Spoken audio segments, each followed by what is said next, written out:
is a game following the life of Thomas, an innocent. Thomas loves going on his walks. He's always able to see his good friends, like Flameboy and his 7-year-old son,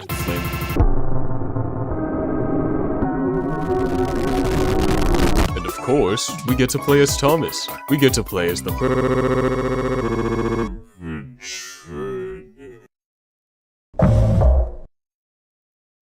The game starts off pretty lighthearted, actually. Everything's colorful, the paintings are funny, the character's happy, and we're talking to a literal flower. The only remotely disturbing thing here is the background music. It's upbeat, sure, but almost in the same way as those false reality worlds. If there's any significance here, it's something we're only going to find out by getting more information. Maybe by going outside. Oh no! I must have lost my key. I should have a spare key somewhere around here. Motherfucking horror games making me go look for this shit. Brother, we're tasked with this mini scavenger hunt, which forces us to explore the house until we found every key necessary to unlock the front door. During this search, you're given bits and pieces of Thomas's daily life. Oh, yeah, this dude is Thomas, by the way. He's pretty chill. Anyways, he hasn't picked up any groceries for a while. The old pizza and cereal tells us that he's been living off of slop between days. Uncharacteristic for someone this openly happy. But finally, the search is done. This it? Fuck was that? Just for a moment, this figure blinks on the television. It's not important now, though. We've got our keys and can finally go outside to get some medicine? Just like inside the house, the world here is super colorful. Flowers got smiley faces, well, the normal ones anyway. And we share the same happiness. But then we reach a regular walking path and too much. It's too much positivity, like it's forced with the hypersaturated colors, the increasing number of happy flowers. I think it's time we take a small detour, right through.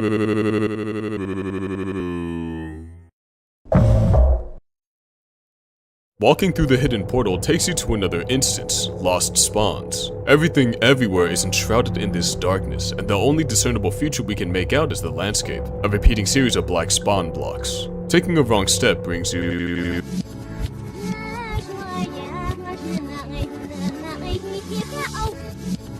I can't do anything. Like, this is literally, I can't move my mouse, I can't exit, can't move my camera. I also can't Alt F4, by the way, so I think I'm genuinely going to have to do with Task Manager.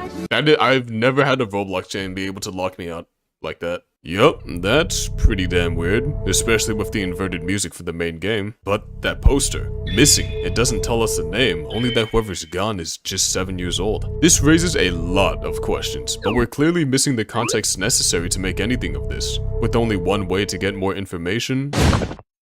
Exploring around Thomas's routine walking path reveals some interesting characters, but they're all pretty harmless. What really caught my eye was this. It's a 1-to-1 copy of the poster we saw in Lost Spawns, just without the censor bars. Odd by itself, but walking a bit further gives us this even odder bit of dialogue. Or perhaps I can find that secret stash I hid. I don't exactly remember where I put it though.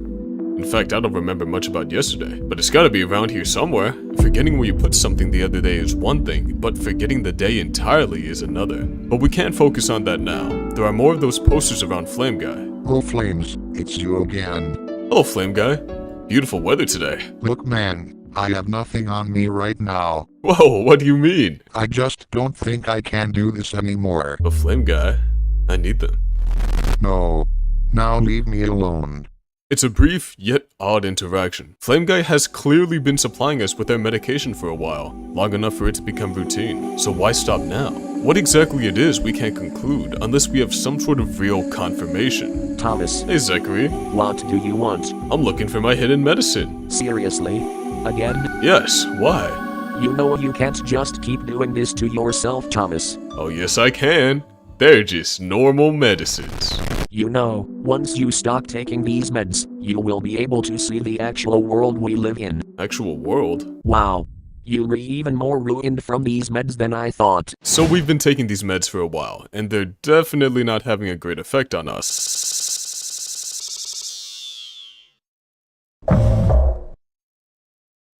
Yup. The world is very desaturated, a mere ghost of what it was just seconds ago, and we're not doing too hot either. Huh? How long have I been walking for? I mean, we've got this sick-ass scarf, but the severe memory loss and shaky vision raise many concerns. That said, there's a much bigger issue at hand. I think the effects are wearing off. I need more medicine. We're going through some crazy withdrawal symptoms, which explains all those oddities we saw in the first world. That happy-go-lucky world is most likely just a drugged-up amalgamation of what's really there, and the fact that we woke up with the world already like that indicates, at the bare minimum, drug abuse. Of course Flame Guy would want to stop supplying us. Even if not for his missing son, continuing to enable us would just be cruel, regardless of what happened to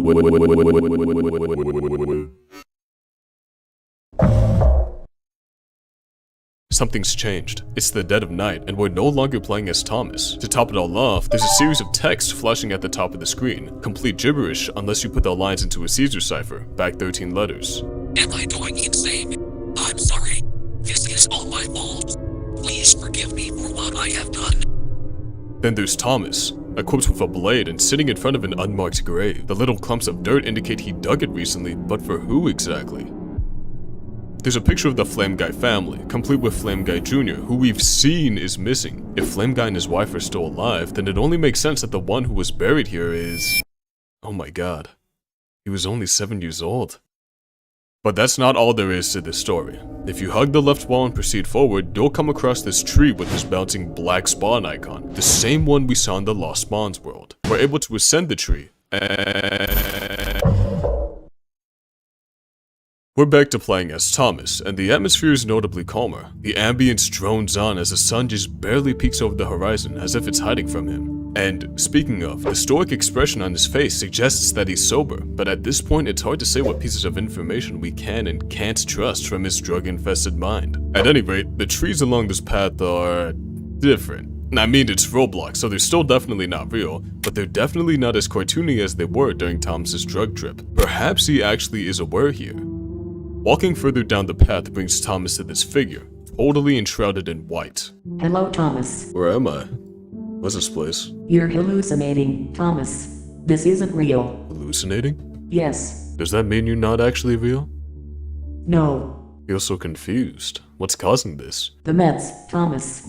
You stopped taking them. Meds? I don't remember taking meds. Do you at least remember Flame Guy? Oh, yes, I do. You know what happened to him? What happened? I should stop talking. What happened to him? So this part of his subconscious is actively suppressing that incident, suppressing that memory to limit Thomas's guilt and preserve what he has left of a healthy mind space. Thomas continues down, that impossibly large black spawn point in sight. The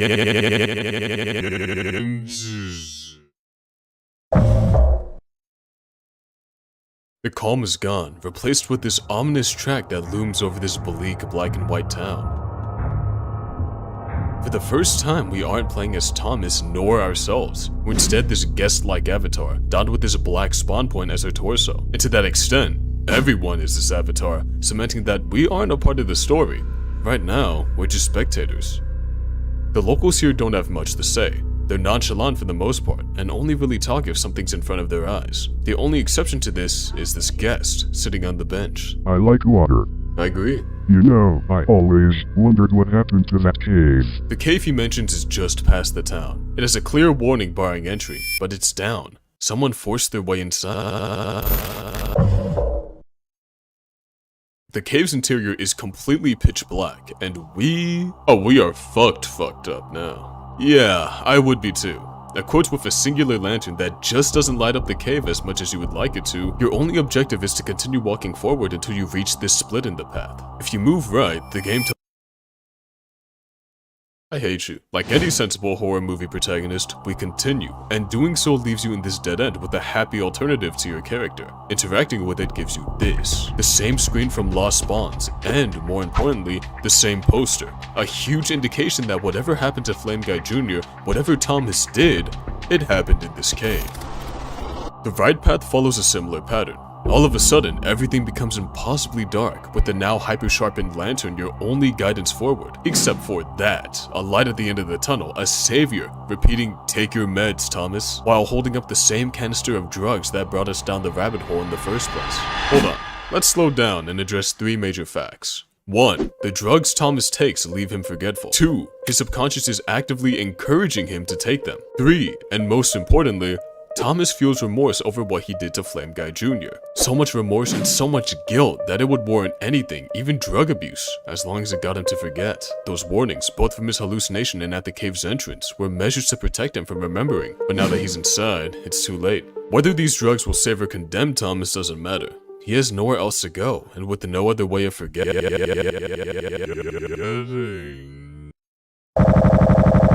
Everything is happy. Thomas is happy, the world is happy, the music is happy.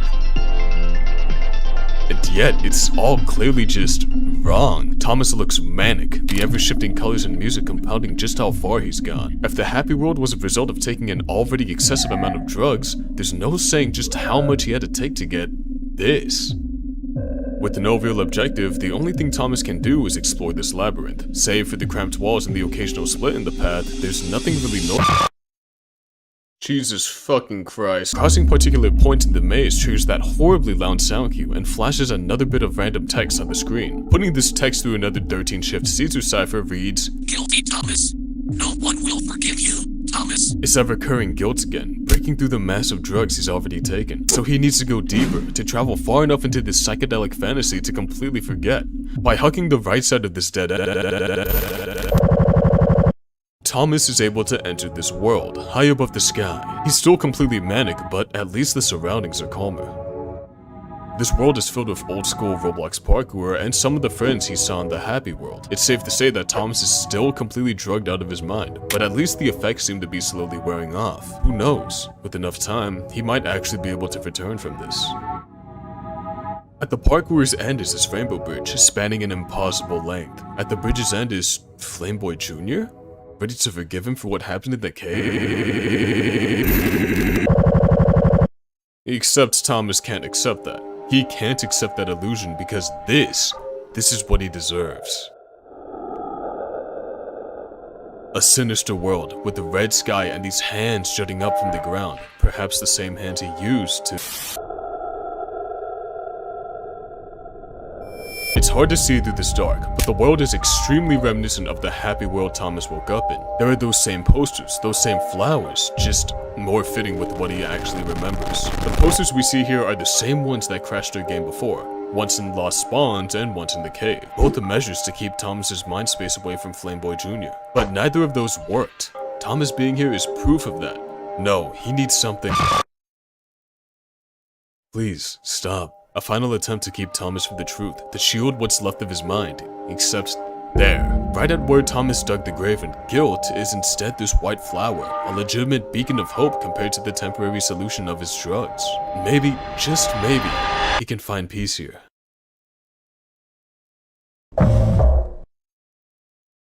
It's a bit worrying at first, seeing Thomas in the same incandescent room he was in when he dosed, but the calm ambience and his sober look tell us another story, a story of acknowledgement and most importantly, acceptance. We forgive you. What Thomas did was horrific, nigh unforgivable, and yet the world moves on anyways. The situation moves on anyways. The people move on anyways.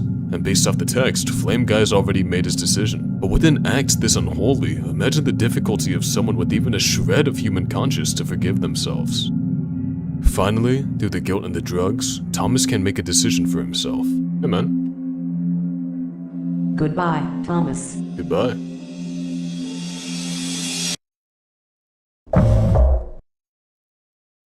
Zachary gets up. We're finally in the real world. The trees are normal, the exaggerated flowers aren't there, the hands are gone. It's all normal, except... where's Thomas? Maybe we'll find him at his house? I mean, surely he's back from his walk. Someone inside.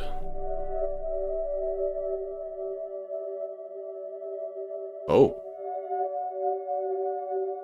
Oh, we OD'd. We OD'd. Holy shit, we fucking OD'd. Flame Guy is clearly rattled. He's on the phone with emergency responders, desperately holding on to the chance that Thomas manages to live through this. Zachary's instructed to keep Junior away from this, but hold on. Junior's alive? Zachary, I'm scared. Is Thomas going to be okay? Yes, Junior. Don't worry. I know what Thomas did to my face was bad, but I know he did not actually mean to. Zachary comforts Junior and explores the rest of Thomas's home. It's surprisingly similar to how it was presented in Happy World, save for a few notable exceptions. Where a talking flower once was is now just more drugs. With the ambulance on its way and Junior distracted from the situation, Zachary's done all that he can. So, he goes home and reflects on the past few days' events. Clearly, Thomas was addicted to those drugs, those meds, whatever you want to call them. It's not quite explained why he started. His dog tags vaguely indicate that he deployed and perhaps suffered from PTSD, but it's nowhere near strong enough evidence to firmly conclude that. One thing's for sure though, in a state of either extreme mania or withdrawal, where Thomas was absolutely not 100% aware, he took Flamboy Jr. to that cave and cut his face. After Thomas was no longer inebriated, the events of that day came flooding in, and the regret, the guilt was just too much to bear. He hurt a child, a 7-year-old, and acts like that may have well have been murder, so he needed to forget, and there it was. That all-reliable option, shining like a beacon in the dark. But drugs can only work for so long against the human conscious. Eventually, the illusion will crack, and we saw this first with the recurring missing posters. When we first played as Thomas, still high from the night before, they were convincing facades, explaining why he couldn't have hurt Flamboy Jr. But as his walk concluded and he began sobering up, this facade slowly turned into a cruel reminder, hinting at the truth until Thomas finally saw it, right at the place where this nightmare began. No, he didn't want to remember, he couldn't. He clearly needed more, much more if he wanted that fateful day gone. Pill after pill after pill went down, and he collapsed, where Flamboy finds him and alerts local emergency responders. It's not completely explained whether or not Flamboy, much less Zachary, actually knew about Thomas's run-in with Flamboy Jr., but I personally think they were both aware. The shared history was strong enough to maintain good standing, or at the very least, tolerance with Thomas, especially considering their extensive knowledge of his prior drug abuse. It's most likely why Flamboy just stopped supplying him. Why Thomas's last word was named "We forgive you," not "I forgive you." Of course, though, that could all be in Thomas's head. Like, what we saw Flamboy and Zachary say to him could have been a complete illusion from the drugs, deliberately sugarcoated to keep him as far as possible from the truth. I personally prefer to think that the story is up to interpretation, so I'll leave the game in the description below for you to check out yourself. Anyways, that's about it. See ya.